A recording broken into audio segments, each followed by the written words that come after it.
Well, hello, everybody. Welcome in.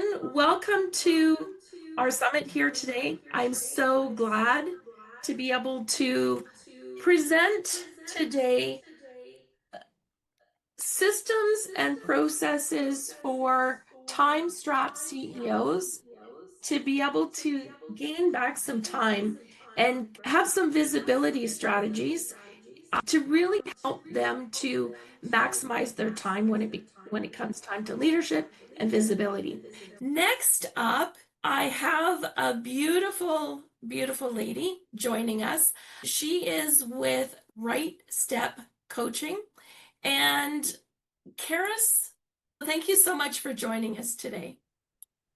To give a little bit of background on myself, I am a retired banker turned business and executive coach. So I spent 25 years in corporate banking, in frontline leadership, and moved several years ago into those sales coaching, leadership coaching. And because I was a business banker, I kind of landed into what is the perfect culmination of all of my roles together, which allows me to support business owners becoming organized and profitable. Amazing. Amazing. So, Karis, you've worked with a lot of leaders and business owners. What patterns do you see in people who struggle to be visible, even when they have something valuable to say? Yeah, I love that question. So many of us have a message to share, Mm. and sometimes we have barriers that hold us back from really bringing to life that thing that we want to share with the world. And what I notice most of all that holds us back from that is finding our confidence to be able to do that. It might be fear. It might be a story or pain from the past. For myself, I was always the person behind the scene where I had siblings and parents who were performers.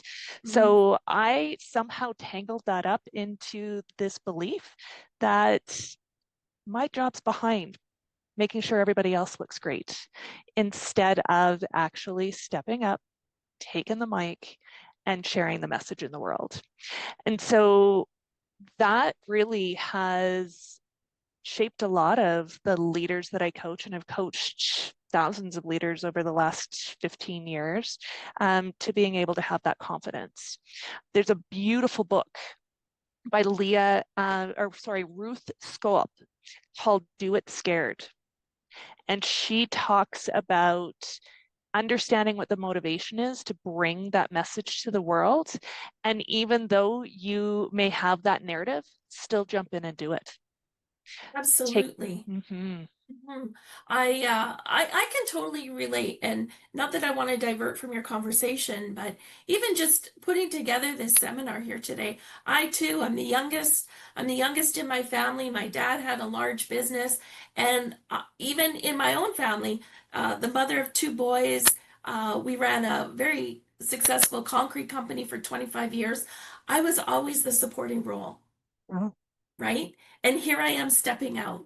So can you walk us through the moment where visibility felt uncomfortable for you? And how did you move through it? Yeah, I think there's moments like that even today as I take further and further steps along this journey. But I think a pivotal one for me was several years ago. I was behind the scenes supporting other leaders. I really knew that I could make a big impact in the organization that I was in, and being able to step into a internal facilitator role. I was terrified. I looked up to a lot of these great facilitators and didn't have the confidence. And so the push was I wanted to do something greater than myself. That desire to help support other leaders was bigger than the fear that I had inside.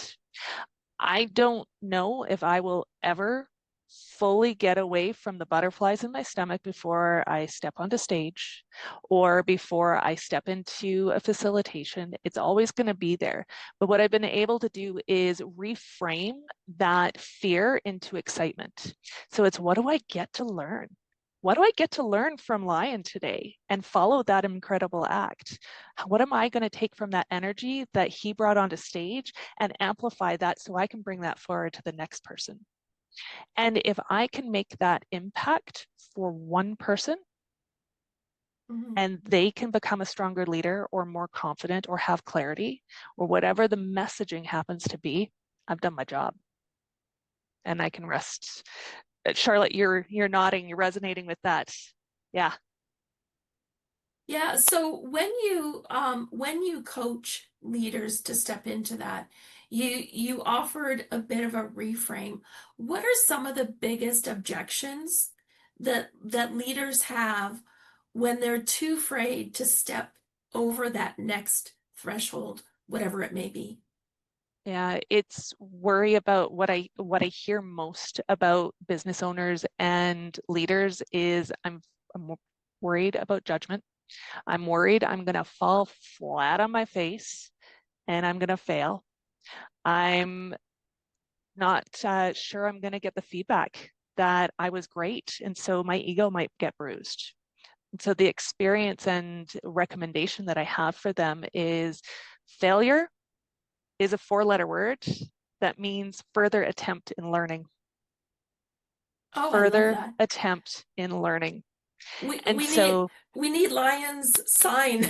we need that. I'm going to walk around with a poster board, further attempt in learning, so that we have that opportunity to reframe that from being a fixed mindset into a growth mindset. And lots of us have heard about Carol Dweck's work in mindset research, but really taking that opportunity to go, this is a learning moment. This is a moment in time. And in 6 months, in 3 months, in 10 years, I'm going to be even better than I was today. Because how many of us, I know one of the things that terrified me was learning to drive a car and stepping on gas that first time and moving into the road that first time. But all of a sudden, after 6 months, or maybe if you're Lion, probably 2 weeks, and you're just cruising down the road with one hand and you're going, I got this, I got this. And everything that we do in life is exactly that. It is an opportunity for us to just progress forward, take what did we experience in that, those butterflies in our stomach, they're actually exciting. They're actually something that we can use. I agree. I and we can use those butterflies in our stomachs to, as you said, shift the reframe. And instead of thinking that we can't prioritize these things that create growth for us, the reframe is we can, and dare I even say we must. Just Mm. leaning back onto what your biggest personal push was. There's this essence inside of us that just says, even though I'm afraid, I have to. I have to. I have a question. So I know that you coach leaders, and I know you're brilliant at what you do, and you've been doing it for a number of years. What is the biggest transformation that you have seen in one of your own clients, say over a 12-month period, when you have actively moved them from quietness, meekness into that true leadership of being just bold and speaking the truth of whatever the leader represents. That's a great question. So there's been a number of different people, but to talk about that transformation from meek to really able to step into boldness was a senior executive. She was actually at that AVP, so it's almost VP level. And what got her there was her brilliance, her expertise. But what was stifling her was the ability to actually give feedback to her team and how it was actually coming out so profoundly was she couldn't even speak up in team meetings. this was just detrimental. If you think about that AVP level, Mhm. you're supposed to be up giving speeches, you're supposed to be setting direction, you're supposed to be giving feedback. And here is this brilliant, bright person who is just not able to do that. And so the impact on her initially was she knew she was at risk for staying in that role. And so through the course of working with me over, well, I'm still working with her, but we're 8 months in now, is she has recognized what that boldness is. She's stepping into it. She's doing things, as she puts it, is monumentally scary AF. And she's going, I'm just doing it anyway, because she knows that on the other side of that fear is going to be a feeling of good, of accomplishment, of breaking through things that has been stifling her for years. And so there's a number of different techniques that we've used, but a lot of it is setting up what the intention is. So what's happening in the moment of your body before you have to go give that feedback? What is the preparation that you need to do? What is the messaging that you need? If you need to bring notes, don't worry about it. It's not a crutch. There's no heroes here. Bring your notes. If you need to frame it as, I might stumble through this, but it's because I care so much about what the message is, or what I feel about your growth. And then take a deep breath and step into it. Could you just repeat those steps again, please? Mm-hmm. So I have a model that I do. I call it a kind of a warm up and a cool down with every single interaction, whether it's the day, the week, or whatnot. And it's CPR. So think CPR. What are you're breathing, right? Mhm. So you're going to take a breath. You're going to prep. You're going to think about your priorities, and then you're going to connect it to the mind and body. And so it's connection, it's prepared, and it's how am I going to respond? What is the physical change? Like, as a coach, I know that with that framework, you see a physical change in the person. Can you describe what you see kind of before and after they go through this very short framework? Hmm. What it is you'll see often that body language, like I'm slumped down. And then all of a sudden, when you're taking that breath and you're recognizing what you need to step into, what is that boldness? I saw, Lion, you put up a couple of superheroes. So some people have to think about that superhero pose. Who am I embodying in that moment? What do I want to achieve? And what is this all about? And then all of a sudden, as you breathe, you bring your shoulders back, Mhm. and there's a physical change that happens. Charlotte, I get the feeling that you've seen this before and you know exactly what I'm talking about, and that is what's coming into the world. And then all of a sudden it's okay, I can step forward. And so it's that step forward that allows us to take that courage. And so even after doing it, you can see a palpable difference before they go in and prep themselves for that session. And they might come sit with me before they have that conversation, or with business owners. Oh my goodness, I've got this really big decision I need to make. And then they're going and ripping off the Band-Aid. And then they're coming back and seeing you a week or 2 weeks later. And you're like, check in. And they're like, oh my goodness, high five. We got this. Like, I feel so amazing. Or it's you know what, it didn't go quite as well it was, but I am 3 steps ahead. Mhm. I'm ready to move forward. I can do this again. Because once we step into that sense of clarity, right? And putting our egos aside and doing it for the better, stepping into that leadership role for, the betterment not only of the company, but for the people that work there, for your own personal growth. I mean, people step into leadership for a myriad of reasons. Um, how how do you help them kind of understand what their priorities are, and how do you help them figure out the honesty in those priorities? Because sometimes, we have these filters, we have these veils on us, and we think that we have to do it one way, the one way to keep us safe, one way, to not get our ego bruised, one way to not show up. But how do we get honest about the priorities? Like, I am doing this because. Mm. Everything starts with mindset and everything starts with clarity. So the mindset of what is it that you want to accomplish from this, but it's really getting granular about what are your values, Mhm. what are your core beliefs, and what is truly, truly meaningful for you. And often, where in business there is a misalignment, is often we don't understand how our core values and what we truly believe aligns or does not align with a company initiative or with their value statement or that particular set of expectations. And so it's getting really clear about what that is first and how you feel about it so that you're not toting the party line and just speaking off of the, you know, plaque on the end of the wall, and this is why I need to do it. You need to truly understand in here what is meaningful about that, and whether it's change management, whether it's something that you're asking them to do for yourself, and then also asking the questions for your folks that you're supporting or your coworkers or your boss. Like, what makes this meaningful for you so that you can help them connect to it?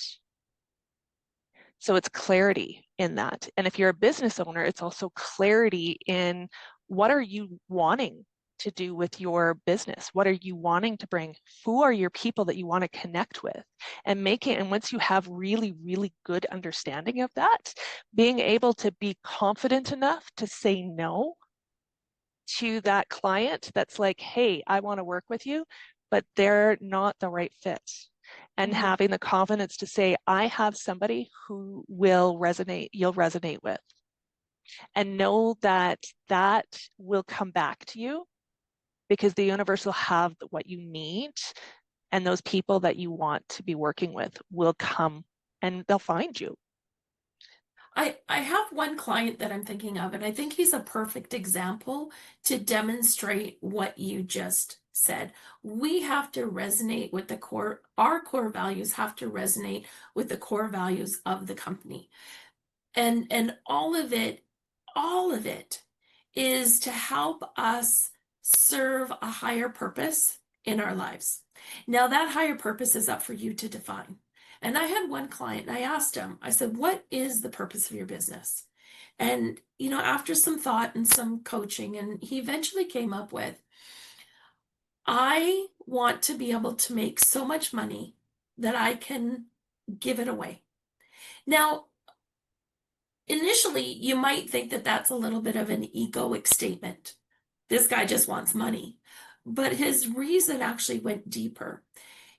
His mother was getting elderly, and he wanted to be able to pay for renovations in her home. His daughter was going to university, and he wanted to be able to pay for full ride scholarships. He wanted to be able to donate within his community without restrictions, right? So to be able to serve the people that were important to him, he determined that, or equated that to having enough money to be able to give it away. So when we're talking core values, I think that that's a really good example of um, how we want to be able to resonate with our leadership, and that chutzpah that we have to have in order to step into that next step. Amazing. Amazing. I do have another question for you. Some entrepreneurs are afraid that if they lift others up, they will actually fade into the background. What would you say to someone who feels that way? Mm. Well, I would say I live in that industry. You can't walk a block without stepping over four different coaches, and then go another 3 miles, and you're coming across probably dozens and dozens of coaches. Oh, Lion, that resonates with you. He's like, oh yeah. Yeah, absolutely. And so my response to that is we have to lift each other up. We have to understand what our mission, our vision, our values, what we bring to the world, and that we will have our fair share of people that we deal with. And the more that we actually collaborate or refer out, it will come back in spades. It's understanding ourselves and having the confidence that what you have has value, and being able to say, it's okay. I'm at a networking group and there's 7, 8, 10 other coaches, which is not uncommon for the spaces that I go and network in, to say, you know what, I'm going to talk to somebody and actually they're going to be a better fit for Cheryl. They're going to be a better fit for Lion. And that's okay, because I know if I do that, Lion's going to have better respect for me. And he's going to say, hey, you know what? This is my space, but you need to go talk to somebody about executive and leadership coaching or business coaching from an organizational space. Oh, you got to go talk to Karis. She's amazing. And we're going to do that in order to support one another. Amazing. Karis, I know that you have brought a VIP package with you I today. have. Do you want to tell us a little bit about it? Yeah, absolutely. So I run a program called the Clarity Path. It is a 6-week program to help get clarity. So, or re-clarify if things have gotten a little fuzzy in your leadership or in your business, to help you get back on the right path. Full pun intended on that. So throughout that, it is a group coaching cohort. There is a one-on-one option as well, but this particular offering is to join the group coaching cohort that's coming up at the end of September. Amazing. Thank you so much, Karis. I've put the link for the VIP opportunity into the chat. So if you'd like to check that out, I'll post the links for the VIP opportunity at the end of every speaker's opportunity. So thank you so much for joining us, Karis. I learned a little bit more today about what it takes to step into leadership and to be able to truly understand the importance of knowing my personal why. Thank you so much for attending here today.